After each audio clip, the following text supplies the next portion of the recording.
ఈ రోజు నుంచి మీరు జాకెట్లు వేసుకుంటారని చెప్పి అందరికీ జాకెట్లు పంచిపెట్టారు.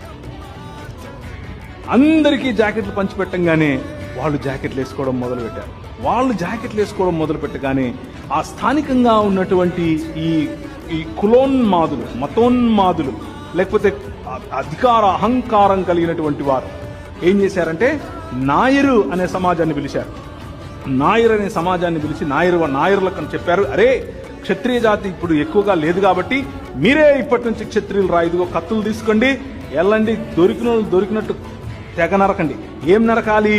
స్థనాలు, వక్షాలు నరకాలి, వక్షోజాలు నరకండి. ఎందుకు అనంటే వాళ్ళకంత ధైర్యమా, వాళ్ళకంత అంత కొవ్వ, మా ముందు వాళ్ళు బట్టలు వేసుకుంటారా? మనం ఇప్పుడు ఏమనుకుంటున్నామనంటే ఇది సనాతన కాలం నుంచి వచ్చినటువంటి సాంప్రదాయం. చూసారా మా చీరలు ఎంత బాగుంటాయో, ఎంత